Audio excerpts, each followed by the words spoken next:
Thank you, sir. I appreciate that. Kendu, he kind of, I'll just piggyback off of, what he started to say. My name's Joel Leach. I was born in San Francisco, California. Just like you guys, I'm sure you played Little League, but you guys have travel ball. I didn't have that. High school, after high school, got a scholarship to Pepperdine University in Southern California. You guys familiar with that program? Anyone? All right, cool. And from there, I got drafted by the New York Yankees in the 7th round. And before I get into all that, I kind of, because baseball, the circle, the community, if you guys get into this, it's not very big. You might be sitting next to someone tonight or playing with someone tonight, tomorrow. If you play a career and then you get done, you might be like, remember when we were sitting in Vero Beach when we were 17, I'm 56 years old. And there's a lot of guys, coaches that I played with, against, many, many years ago. So for me, not just being here to evaluate you guys, it's good to see some of them. So, step outside of your comfort zone and meet new people, because, I always say this to the kids playing around. Baseball been very, very good to me. That's what Sammy Sosa always said. You guys know who he is, right? All right, cool. So, quick story about me, because I was in those chairs that you guys were in. Coming out of college, I was supposed to be, this end of the first round draft pick, blah, blah, blah. Well, when we got to draft day, I was at home and I was with my dad, and I knew we didn't have the draft on TV. It was on the phone, is how they would call you. And something was just telling me something was off. I was supposed to go at the end of the first round, early second round. And I knew the draft was starting in New York at noon, and we lived in California, so that's 9 a.m. And so 9 went, 10 went, about 10:30, my roommate called me from college. He went in the second round to the Expos, and he said, anyone call you? I said, nothing. 11, 11:30, 12. My college coach calls me. He said, something happened. Something happened. You're falling in the draft. I don't know what's going on. Maybe 1, 2 o'clock in the afternoon, the guy who I never thought I would get drafted by called me. He said, I got you. And I said, I thought you said you were never going to get me. He said, some reason you fell to us. He said, we took you in the 7th. I was like, the 7th? I was like, wow. He goes, what happened was there was a scout who watched you when you were an amateur. When you were in high school, who said you used to wear these glasses. They used to call me like Urkel glasses. You guys know who Urkel is. So I used to wear these glasses, and I guess what he said trickled throughout the industry that there was going to be concern for me to see the ball at night. Because in pro baseball, you play at night. High school, college, you play a lot of day games, right? So what had happened was, and one of the coaches here, we talked about it, longtime friend of mine, Trick, he was drafted the year before, and the same thing happened to him. So the teams didn't want to get burned, because if there's a vision problem with the player, they're going to push away. So the Yankees came in and they said, we know you fell, you thought you were going to go here. We're going to take you to the eye doctor. We're going to check your eyes. If they check out, it was the Yankees. We'll negotiate with you. We'll negotiate with you like we thought, where you thought you were going to go. So I had to go down the street, go to the eye doctor, get my eyes checked, and he said, yeah, if he wears his contacts, he'll be fine. And then eventually, I got it all worked out, but just that little thing of me playing in high school wearing glasses, I never knew that would come back, 3-4 years later. So, for me, just as you guys are on this journey, because you're here, I'm hoping you guys want to play pro ball, right? If not, there's the door. This is pro baseball.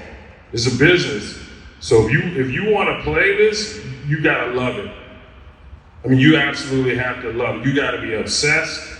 You have to love it. And if you don't love it, that's fine. I played with plenty of guys who didn't love it, but if your goal is to one day play in that TV league over there, there's nothing greater, nothing better So, I always had that passion, so I'm gonna be probably all over the map because I'm more of a player than I am a public speaker. So I just want to talk to you guys as ball players and just let you know that the journey, the process, it's a lot of fun. Yes, you can make a lot of money if that's something you're into, but to me, you get to play a kid's game for a living. And even me now, post-playing career, I'm still getting to work in a kid's game for a living. So, when you go out there on that field, I'll always play like you never know who's watching, because you don't. You really don't. Hustle in, hustle out, battle, don't give away these, always compete. Because it's real important as you move along that you compete, because if you guys haven't seen it this week, as you move along, there's going to be another kid just as good as you or better. So you got to always challenge yourself to keep going, keep getting better, never think you got it figured out. I play with the best, I think he's the best baseball player ever in my lifetime, Barry Bonds. He was my teammate. And I watched him every day, what he did, this, that, and the other. He was real meticulous and he was never complacent.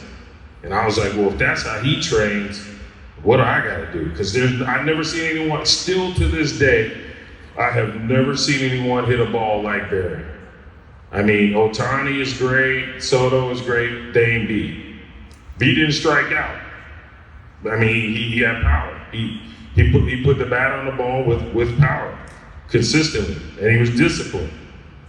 And he studied, and he worked. So you gotta have those attributes. If that's where you're trying to get to the big leagues, that's the kind of work ethic you have to have. Okay? One other thing, and this is kind of funny, that energy you guys just had over here playing the football, I see it on like TikTok or Instagram. Have that energy out there. Because we're here to play baseball, right? I mean, I'm all about having fun, but you know what I mean?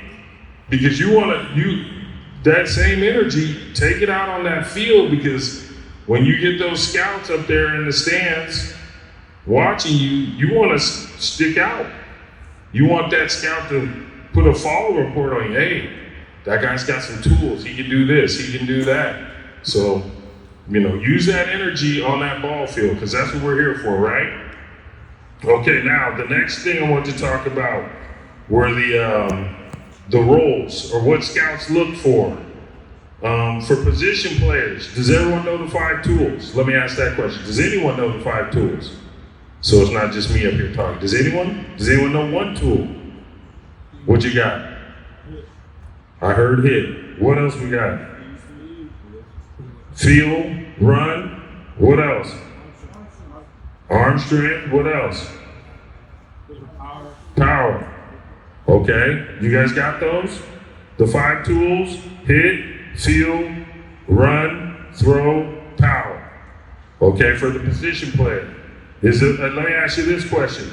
Is the feel for a position player, is the feel built inside out or outside in? Inside out, up the middle of the field. Am I trying to build my team up the middle of the field, out? Or am I trying to build it from the edges in?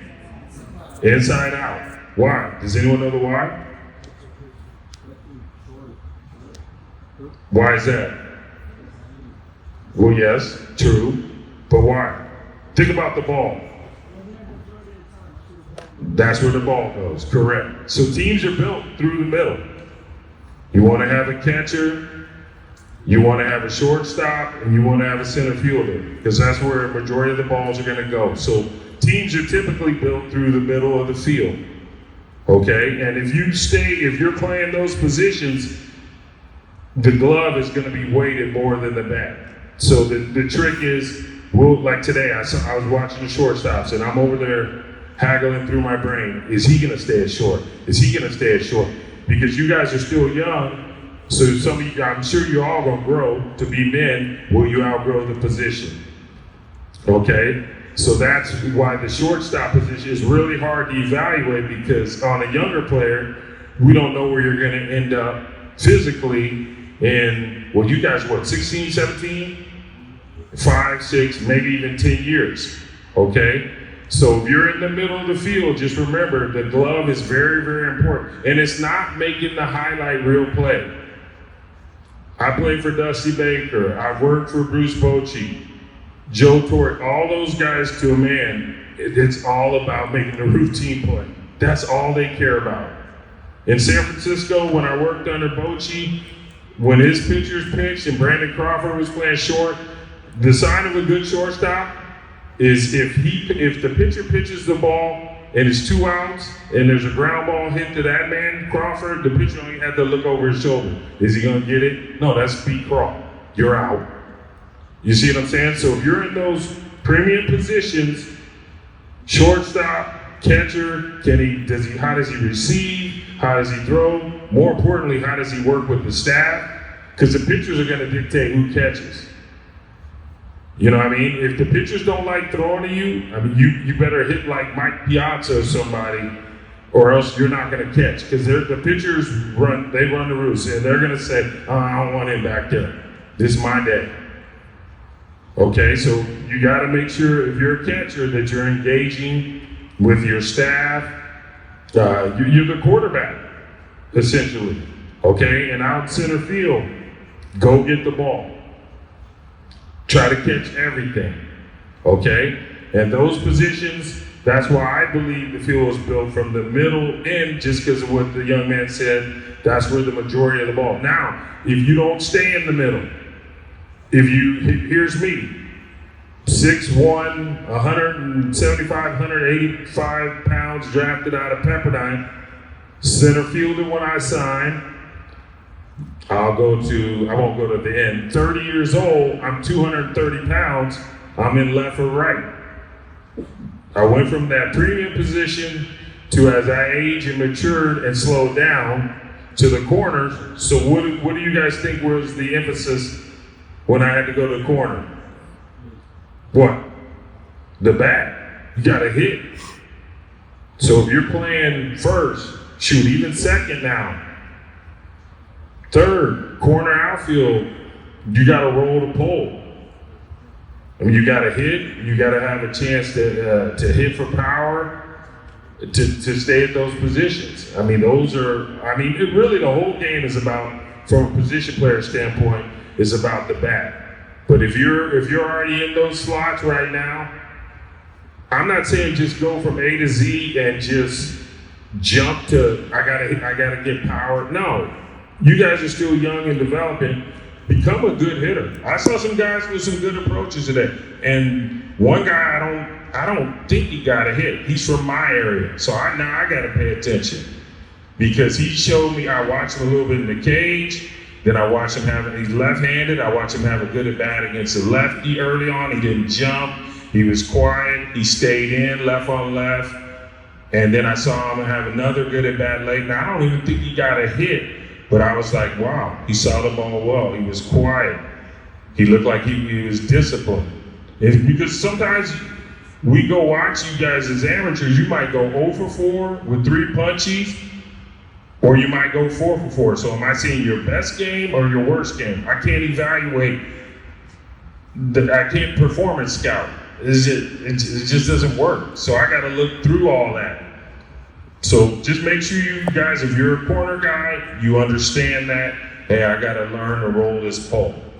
Okay? Any questions?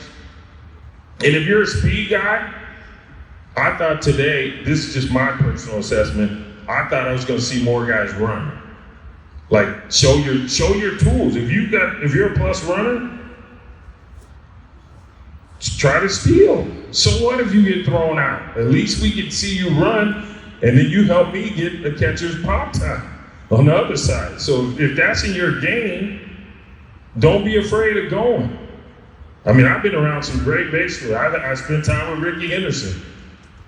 All those dudes I ever played with that were great baseball, they're like, you can't be afraid of getting thrown out.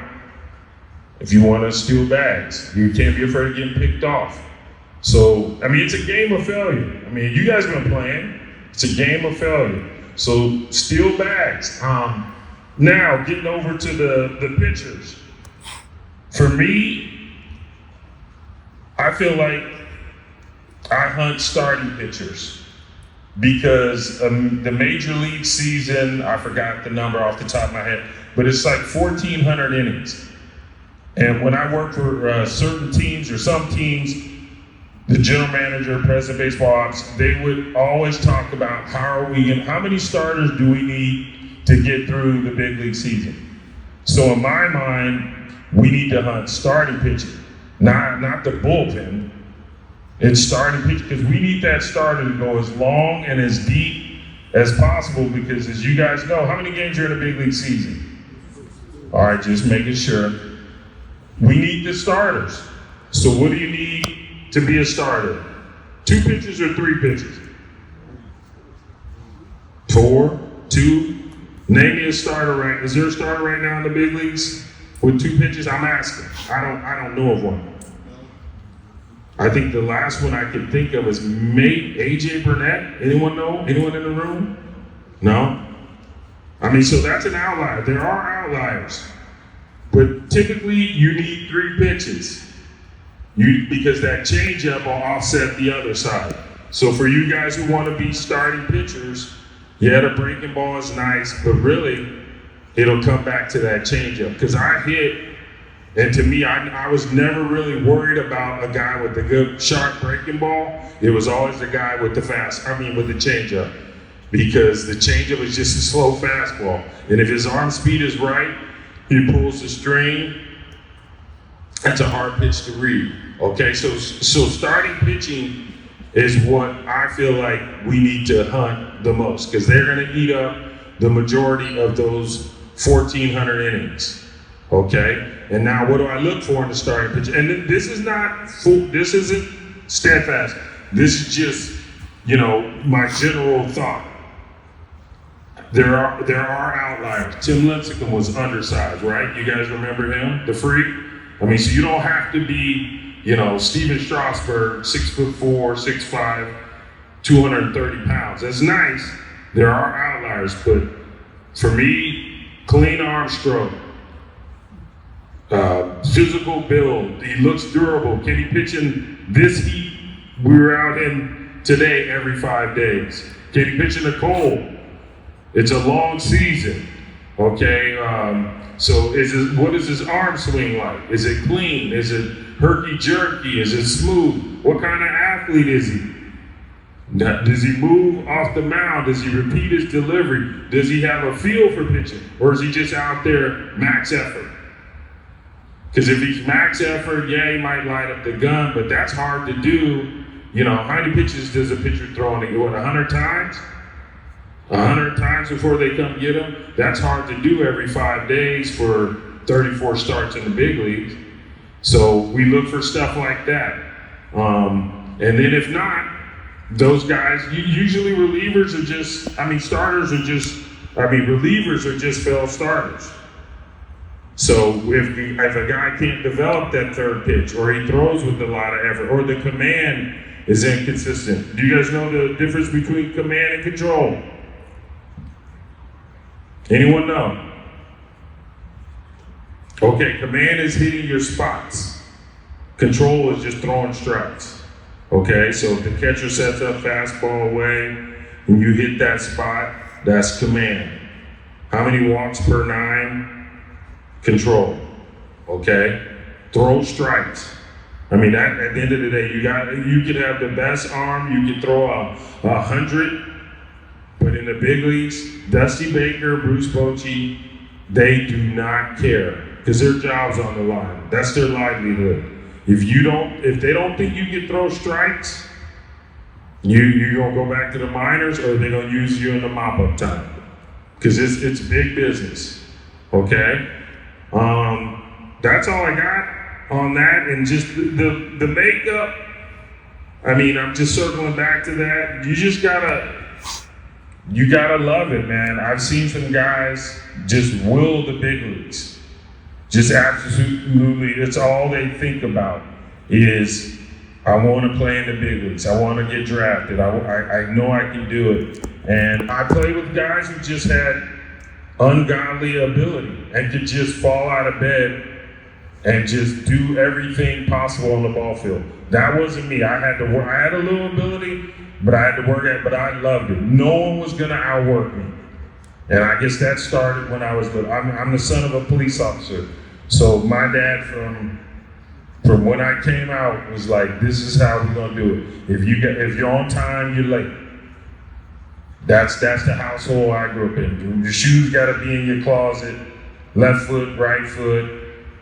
Me and my brother had to pull our sheets tight so my dad could bounce a quarter on it. If he couldn't bounce a quarter on it, he'd pull the whole sheet off, do it again. But that discipline is what carried me through college, carried me through when I got drafted, carried me, because I spent 12 years in the minors till I got to the big leagues. And once you get in the pro ball, they draft every year. So if they miss, they're just gonna keep it moving. Nothing personal.